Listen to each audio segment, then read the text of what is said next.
first point is that the poisoned legacy of communism is a topical concern, because though communism in Europe ended 27 years ago and 25 years ago in the Soviet Union, it had been in place, dominating the societies it had seized the previous 42 years and 74 years respectively.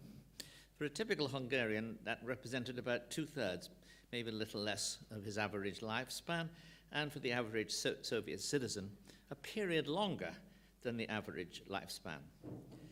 Inevitably, therefore, communism shaped these societies deeply. Indeed, because communism was a totalitarian doctrine, claiming authority over every aspect of life and every citizen, it shaped those societies and every citizen in them very deeply. It took root in people, so to speak. Now, that is so to a degree greater than in the authoritarian societies, such as Franco's Spain or Salazar's Portugal, over roughly the same period. One political theorist, Avieres Tucker, has developed an interesting theory of post-totalitarian societies, which rests on that distinction. He asks the question, what happens in an authoritarian society or a totalitarian one after the system has collapsed or been removed? He then points out that when an authoritarian system falls, the society adapts fairly quickly. A few prominent politicians or secret policemen go to prison, but life for most other people goes on more easily, perhaps, but not in a very different way.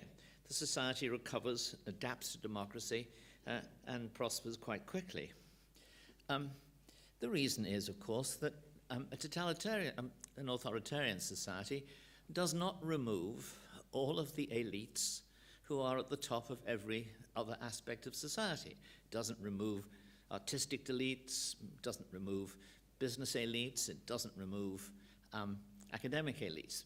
Those elites may have had to stay out of politics, but they've continued to be aware of developments in their own field, to keep up with them, to meet with scholars from abroad, and in general to carry on, not completely, of course, as if democracy existed, not at all, but nonetheless much more so than in a totalitarian society.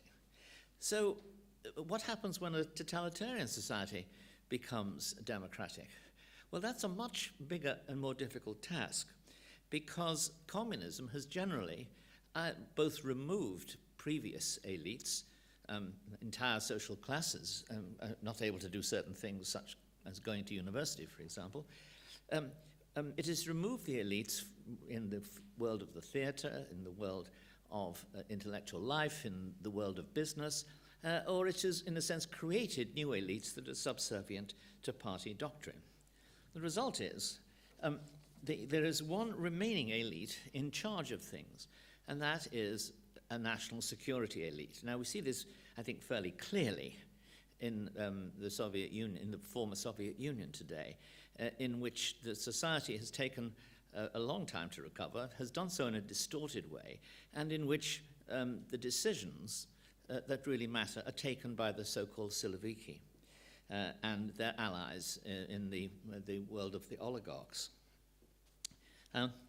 So, therefore, all in all, a post-totalitarian society has to confront, weed out, and replace habits that are far more deeply entrenched than a post-authoritarian society does. Frames of mind, loyalties, distorted psychological responses, if that society is going to function effectively. So that, I think, is an important point to look at here.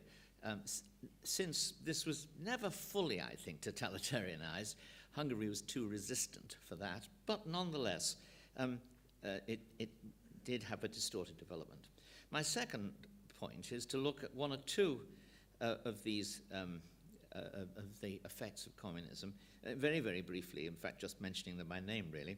I'm not going to spend much time on this for two reasons. First of all, it's the topic of the entire conference, and there's no point in my dealing briefly with these questions when the speakers and panelists will shortly be examining them in depth.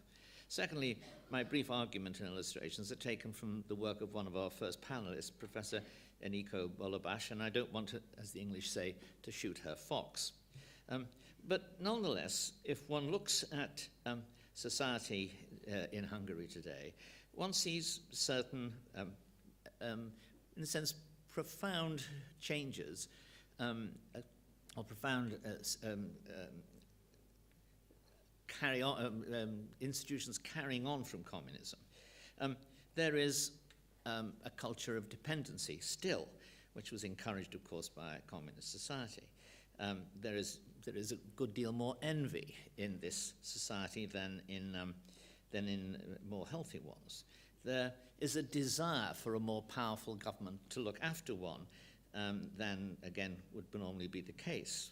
There is more government as such, and a desire for more government, and a demand for more government. The attitudes at work were summed up in the old joke, they pretend to pay us and we pretend to work. That is much less the case than it was 10 years after 1989, but those things still persist to some extent. And I'm going to leave it at that and look forward to what our first two speakers have to say on it. So the society that emerged blinking into the light of freedom in 1989 was one whose citizens were somewhat wounded by their experience of living in somebody else's utopia. And of course the reason for this was that 1956, the response to 1956 by the communists was not to realize they couldn't crush Hungarian society in order to persuade it to accept their rule, and what was a not entirely domestic rule, but a partly foreign one. Therefore, they would have to bribe and seduce Hungarians into living in that way. And that is, of course, what the society set out, what the government of Kadar very subtly, very cleverly, very intelligently set out to do. But of course, being seduced is an experience that probably is more long-lasting in its effects than being crushed. You change yourself in order to live in a system which you find uncomfortable. And I think one sees the after effects of communism, after effects of this seduction process in a number of tendencies in Hungarian society.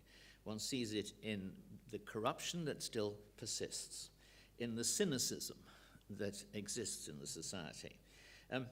In the rise, I think, and this I don't understand, but look forward to hearing the explanations from our experts, in the rise now of a kind of anti-Westernism that is very interesting and at odds with the experience of the last half century, but nonetheless seems to be a growing fact about Hungarian society. We see the greater centralization of economic life in this society, despite the fact that communism and its justifications for those have gone. We see an extraordinary political change, the decline of the left that exists, that's happening everywhere in Europe at the moment, and as is one of the consequences, the rise of populism. But are there specific Hungarian features to both of these things here?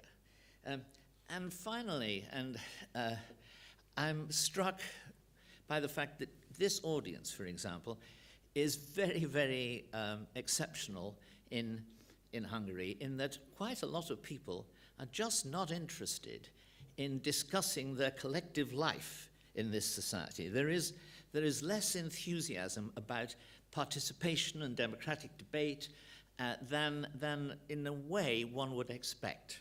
And I'm curious about that. Obviously, I have a professional interest because we're trying to interest people in all of these general topics and to get them to debate and discuss them.